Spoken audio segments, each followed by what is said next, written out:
인도는 동남아시아에서 영향력을 확대하기 위해 큰 걸음을 내딛고 있는데, 이는 이 지역에서 중국의 지배에 대항할 수 있도록 하기 위한 움직임입니다. 인도는 의심의 여지가 없이 확실히 동남아시아에서 점점 더 야심차게 움직이고 있습니다. 라고 뉴델리에 기반을 둔 싱크탱크인 옵저버 연구재단의 연구 및 외교 정책 부사장 하르스 V. 펜트가 말했습니다. 그는 또한 이 지역과의 관계에 대해 더 강력하고 솔직해졌다고 덧붙였습니다. 인도와 중국의 경쟁 심화는 인도의 입지를 강화하는 전략적 계산에 영향을 미치는 것으로 보입니다. 인도 지도자들은 히말라야 국경을 따라 중국과의 긴장 때문에 이 지역에서 인도의 역할에 대해 오랫동안 주저하고 말을 아끼고 있다고 판트는 지적했습니다.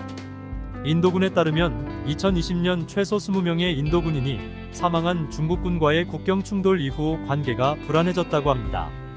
펜트는 CNBC와의 인터뷰에서 인도의 이해는 중국이 더 불편할 수 있는 바다로 들어가지 말자고 말하며, 중국은 인도에 문제를 일으킬 수 있는 엄청난 잠재력을 가지고 있다라고 말했습니다.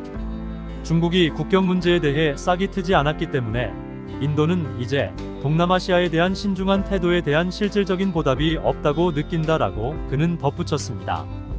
지난 6월 수브라마냠 자이샹카르 인도 외무장관은 국경 분쟁이 양국 관계에 영향을 미치고 있다고 강조했습니다.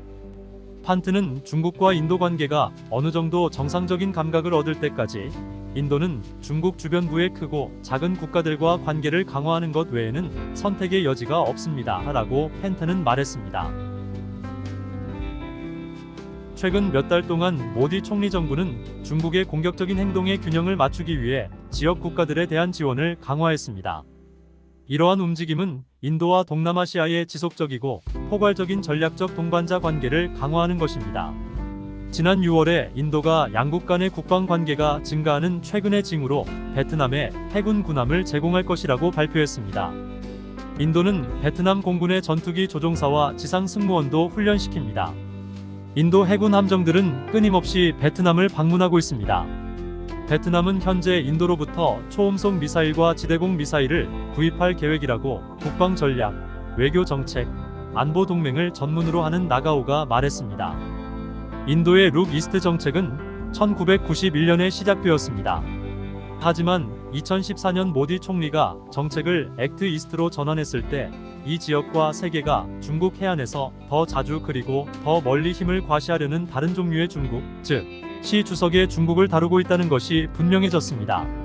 인도는 지난 6월 말 외교장관과 엘리케 마날로 필리핀 외무장관이 공동 성명을 발표해 중국이 2016년 헤이그의 남중국해 중재 결정을 준수할 것을 촉구하면서 파문을 일으켰습니다.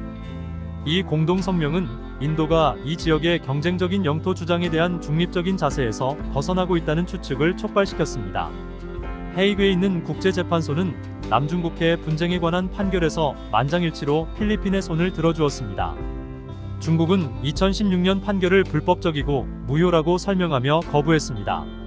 중국 정부는 거의 모든 남중국해에 대해 영유권을 주장하고 있으며, 특히 말레이시아, 베트남, 브루나이, 필리핀 등 자원이 풍부한 수로에 대한 경쟁을 거부하고 있습니다. 랜드의 그로스맨은 인도는 동남아시아 국가들이 중국의 힘에 맞서 균형을 잡거나 대항할 수 있도록 돕기 위해 외교, 경제 및 안보와 같은 전략적 유대를 강화하고 있습니다. 이는 중첩된 주권 분쟁이 지역의 안정과 개방을 위협하는 해양 영역, 즉 남중국해에서 특히 두드러집니다. 라고 말했습니다.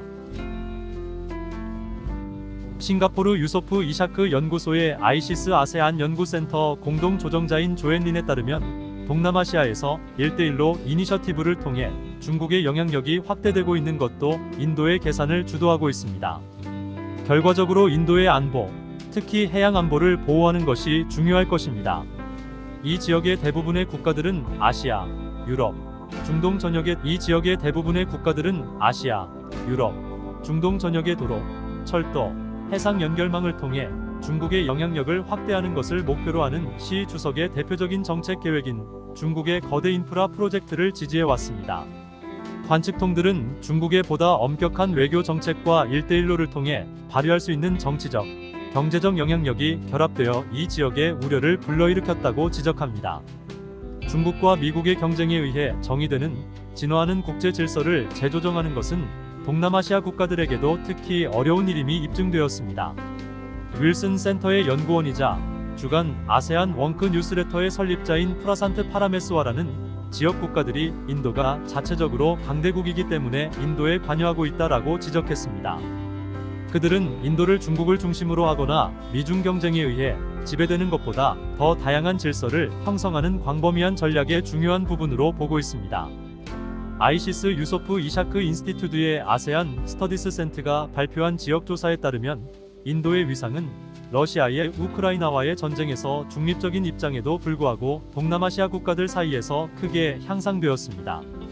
인도는 미중 경쟁의 불확실성에 대비한 이 지역의 세 번째 최고 옵션입니다. 2022년 꼴찌에서 올해 3위로 순위가 2배 이상 올랐습니다. 라고 조사 결과가 나왔습니다. 인도는 미중 갈등에서 중립을 지키려는 국가들에게도 탈출구를 제공한다는 관측이 나옵니다. 인도는 어느 한쪽의 진영 추종자가 아닙니다. 많은 동남아 국가들의 적합한 외교 정책에서 매우 독립적인 경향을 계속 유지하고 있습니다. 라고 뉴델리 옵저버 연구재단의 펜트가 말했습니다. 중국이 동남아시아에서 가장 영향력 있고 전략적인 강국으로 남아있지만 그 위상은 떨어진 것으로 2월의 동남아시아 조사에서 나타났습니다. 응답자의 59.9%가 중국을 가장 영향력 있는 경제 대국으로 꼽았지만 국가들이 중국을 더욱 경계하게 되면서 그 영향력은 2022년 76.7%에서 크게 감소했습니다.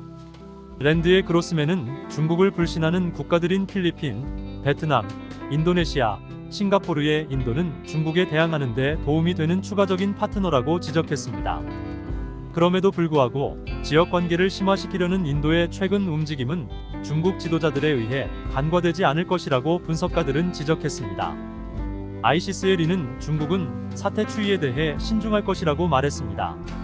동남아시아에서 인도의 영향력이 커지고 국방 협력이 강화되는 것은 중국의 불안을 야기할 것입니다. 라고 그녀는 덧붙였습니다. 그러나 동남아시아가 인도 자체의 인도태평양 전략의 중심 기둥이라는 점을 감안할 때 인도를 저지하지는 않을 것입니다. 그리고 인도의 동남아시아 진출은 계속 추진력을 받을 것으로 보입니다. 세계 경제 소식을 빠르게 전해드립니다.